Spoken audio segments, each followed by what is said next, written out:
Halo, selamat datang kembali di Digital Channel. Jadi kali ini saya mau membuat topologi cara memperluas jaringan internet. Nah, dan tahap ini saya mau ada 3 tahap ya. Yang pertama buat perumahan, yang kedua buat kantor, yang ketiga adalah topologi jarak jauh. Kita bahas yang pertama dulu yaitu untuk rumahan. Dan untuk rumahan ya misalnya teman-teman nih rumahnya bertingkat gitu, tingkat 2 tingkat 3 dan sebagainya, atau enggak yang di kos-kosan gitu. Taruhlah wifi utamanya itu ada di bawah gitu. Dan untuk ke atas itu kan biasanya agak lemot ya karena wifi-nya itu ada di paling bawah. Dan biasanya untuk rumah tingkat atau kos-kosan itu kan pakainya tembok beton gitu. Jadi untuk sinyal itu kurang maksimal gitu. Nah, ini gimana caranya buat memperluas jaringan wifi atau internet nih biar di atas bisa pakai wifi, biar di bawah juga bisa pakai wifi. Nah, untuk rumahan itu ada 2 cara. Yang pertama bisa pakai kabel ya.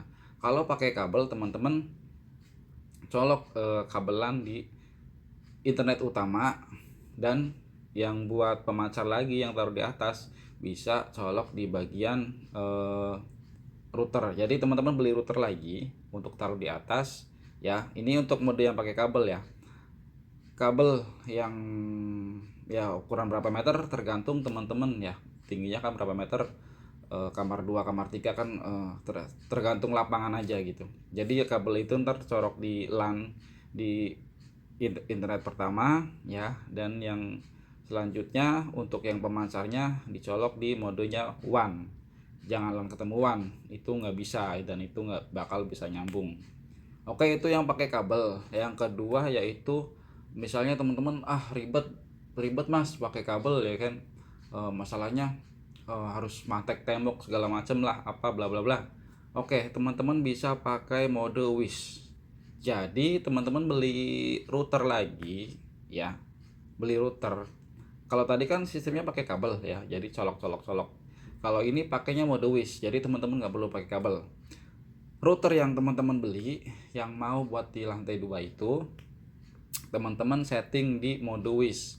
Jadi setelah teman-teman masuk di mode wish, teman-teman nyari wifi ya, wifi yang utama nih, misalkan wifi utama namanya taruhlah kosan 1 ya kan. Kalau di mode wish itu kan nanti ada pencarian kan, pencarian sinyal terdekat. Nah, teman-teman bisa masukin itu ya, masukin password,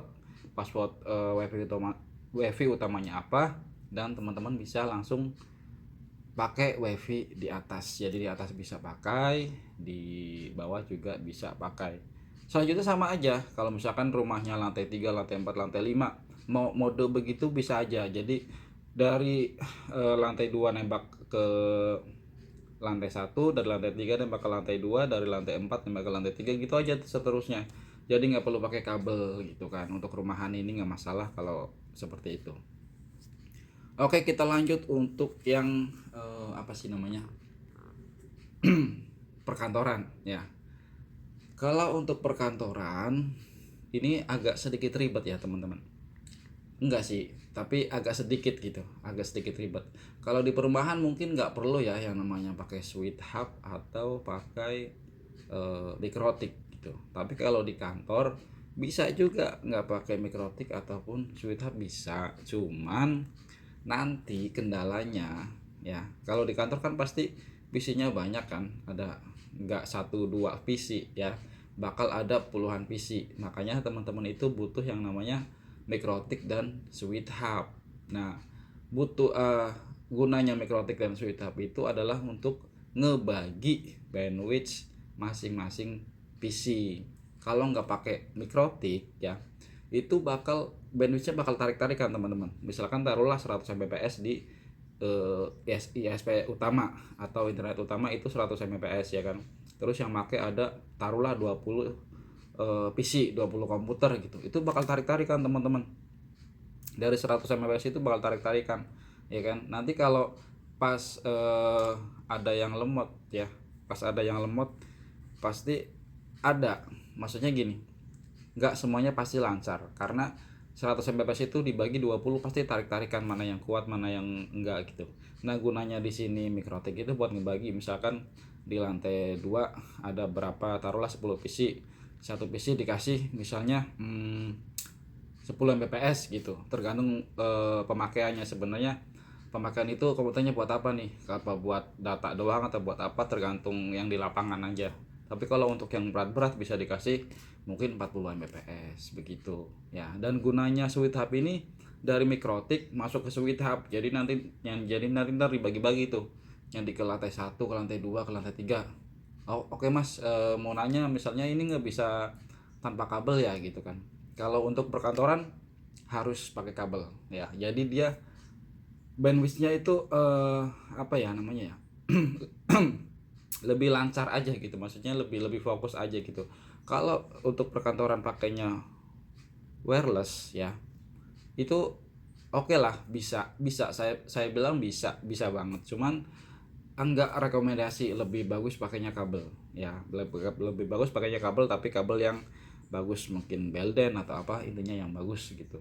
Dan tambahan lagi, di setiap apa sih namanya, di setiap lantai, kalau saya itu selalu dipakai router satu.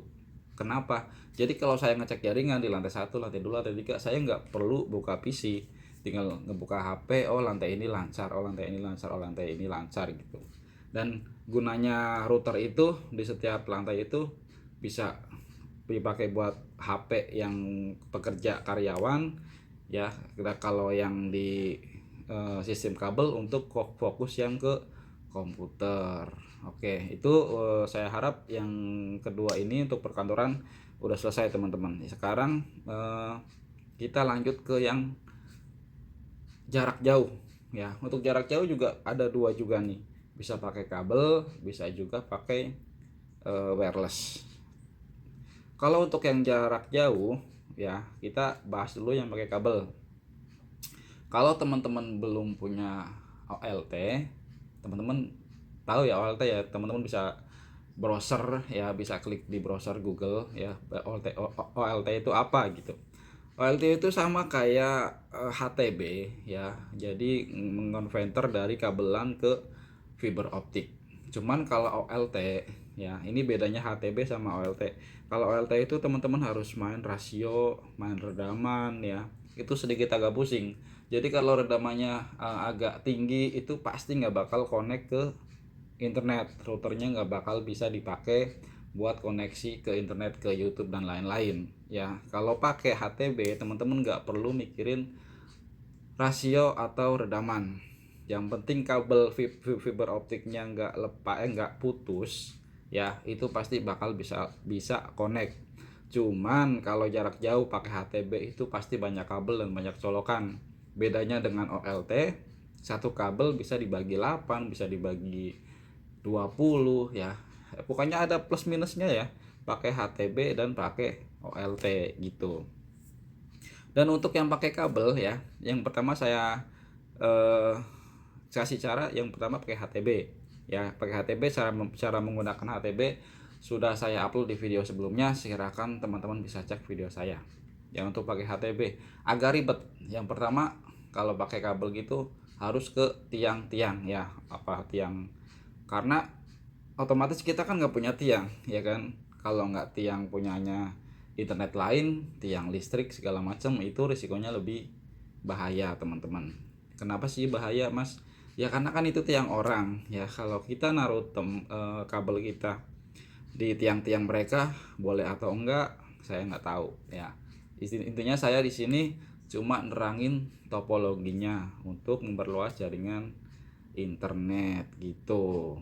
Terus kalau nggak pakai kabel pakai apa? Nah, teman-teman bisa pakai wireless ya.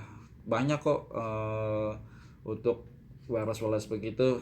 Bukan router ya, ini sistemnya kayak tenda yang 5 km atau enggak TP-Link yang CPE 2200. Itu sistemnya tembak menembak. Jadi dari rumah utama teman-teman bisa nembak ke rumah yang mau dikasih internet, misalnya di mana gitu, jarak berapa kilometer gitu kan.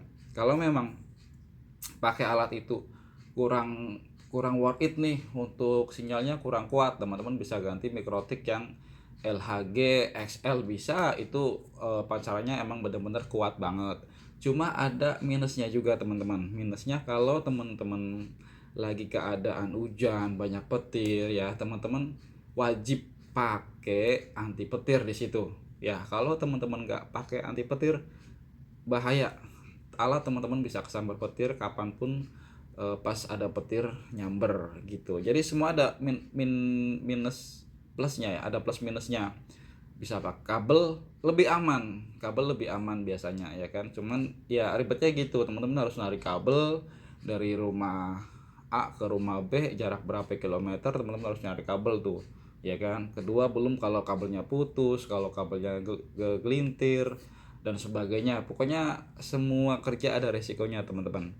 Nggak segampang apa yang mungkin mereka yang sudah biasa narik kabel ya. Yang biasa narik kabel aja kadang ada kendala ini itu segala macem ya kan. Kadang nyangkut ke apa sih namanya, ke ranting, ke segala macem ya kan.